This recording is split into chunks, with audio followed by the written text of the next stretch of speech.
Hello friends, मैं हूं कपिल और आप देख रहे हैं आपका अपना YouTube channel Kapil net world. तो दोस्तों, बहुत सारे लोगों को अपना टैलेंट जो है ढूंढने में बहुत समय लग जाता है, या यूं कहें कि जब तक उन्हें ये समझ में आता है तब तक उनकी एक एज जो है वो एक एज को पार कर चुके होते हैं और उनके पास वो समय नहीं रहता कि वो अपने उस टैलेंट की तरफ वापस जाके मुड़ सकें। तो जिन लोगों को ये चीज़ बहुत पहले समझ में आ जाती है तो उनका जो करियर होता है वो काफ़ी ऊपर तक जानने में उनको मदद मिलती है।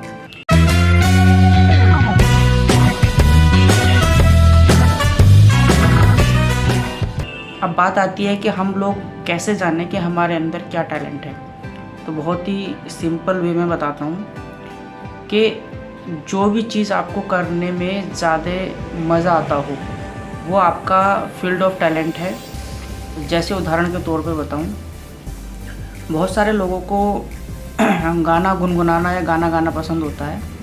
तो इसका मतलब ये है कि वो उनका एक फील्ड है, यानी कि उसमें ज़्यादा इन्जॉय करते हैं वो लोग। तो जिस चीज़ को काम करने में जितना इन्जॉय आता है वो उसका उतना जो है वो टैलेंट ऑफ फील्ड है। जैसे एक दूसरा उदाहरण और बताऊं, बहुत सारे लोगों को जैसे ड्राइंग्स कला बनानी जो आर्ट्स है वो बनाना जो है वो पसंद होता है। तो इसका मतलब ये है कि उनका जो टैलेंट है वो ड्राइंग करना है।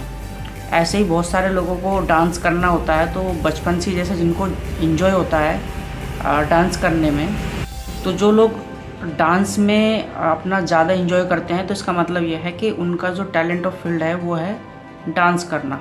ऐसे ही सिंगिंग, डांस या वो स्पोर्ट्स भी हो सकता है। जैसे बहुत सारे लोगों को क्रिकेट खेलना पसंद होता है, बहुत सारे लोगों को फुटबॉल खेलना पसंद होता है, बहुत सारे लोगों को बैडमिंटन खेलना पसंद होता है। तो ऐसे ही क्या है कि जो लोग स्पोर्ट्स में आगे निकलते हैं, सिंगिंग में आगे निकलते हैं, इसका मतलब ये है कि वो उनका टैलेंट ऑफ फील्ड रहा है, वो उनका इंटरेस्टिंग एरिया रहा है।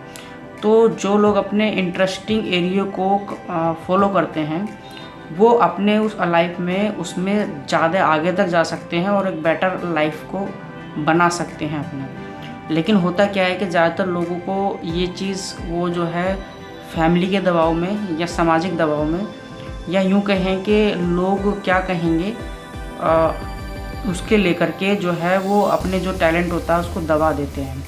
तो ऐसा जो है वो करने में, और जब ये समझ में आता है लाइफ में बहुत आगे जाने पर, तो उनके पास वो समय, वो अपॉर्चुनिटीज़ नहीं रह जाती हैं कि वो अपने जब वापस जा कर के अपने टैलेंट में जाके घुस सकें। तो ये एक बहुत बड़ा उदाहरण है। एक इससे ही एक मिलता जुलता एक चीज़ बताता हूँ कि एक ही क्लास में अगर मान लिया जाए 50 बच्चे होते हैं तो उसमें से 5 अगर मान लिया जाए फर्स्ट आते हैं और कुछ सेकंड आते हैं, कुछ थर्ड आते हैं और कुछ जो है वो फेल हो जाते हैं। तो ज़्यादातर लोग जो फेल होने का जो सब्जेक्ट होता है वो ज़्यादातर मैथ होता है। तो लोग ज़्यादातर बच्चे जो है वो मैथ में क्यों फेल होते हैं? क्योंकि उनका जो है वो इंटरेस्टिंग सब्जेक्ट नहीं होता है। जिस भी बच्चे का मार्क्स उसमें ज़्यादा आते हैं जो जिसमें उनका रुचि होती है, जिसमें उनको पढ़ने में मज़ा आता है। अब मैथ को जो है वो पढ़ने में ज़्यादा मज़ा नहीं आता, क्योंकि वो भी प्रैक्टिकली उसको जितना प्रैक्टिस करते हैं उतना ज़्यादा वो जो है अच्छी होती है मैथ। लेकिन लोग जो है, और उसमें जो है दिमाग का खेल होता है, फॉर्मूले से रटने पड़ते हैं। तो वो चीज़ आदमी को करने में मज़ा कम आता है जिसमें मेहनत ज़्यादा करनी पड़े, और जिसमें मेहनत कम करनी पड़े लोगों को वो चीज़ें ज़्यादा पसंद अपनी तरफ खींचती हैं। तो ऐसी बहुत सारे एग्जाम्पल हैं जिसमें हम ये जान सकते हैं कि हमारा टैलेंट क्या है। तो किसी भी बच्चे के अगर किसी सब्जेक्ट में ज़्यादा मार्क्स आ रहे हैं तो इसका मतलब यह है कि उस बच्चे का जिस सब्जेक्ट में मार्क्स ज़्यादा आ रहे हैं वो उसका रुचि वाला सब्जेक्ट है, यानी कि उसका फेवरेट सब्जेक्ट है। और जिसमें कम आ रहे हैं इसका मतलब यह है कि उसको जो है वो उसका टैलेंट वाला नहीं है। मैथ यही एक कारण होता है कि बहुत सारे लोग मैथ में कम मार्क्स लाते हैं या फेल होते हैं।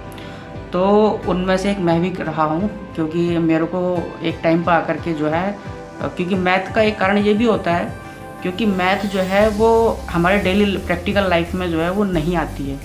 और चीज़ें जो सब्जेक्ट हैं वो सारी चीज़ें हैं वो प्रैक्टिकली समझाई जा सकती हैं, प्रैक्टिकली होती हैं, या यूँ कहें कि वो डेली रूटीन में हमारे काम आती हैं।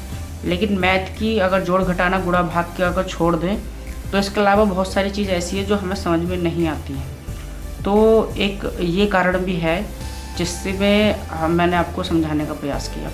बाकी मैंने आपको सिंपल वे में आपको बताया कि जो टैलेंट है उसको कैसे पहचान सकते हैं, यानी कि जिस भी चीज़ को करने में आपको मज़ा आए तो लाइफ में उसी चीज़ को करना चाहिए जिसमें आपको मज़ा आए। तो मेरा ये वीडियो बनाने का पर्पस अगर आपको अच्छी लगी तो लाइक करें, शेयर करें। आपका अपना चैनल है, आप देख रहे हैं आपका अपना चैनल कपिल नेटवर्क।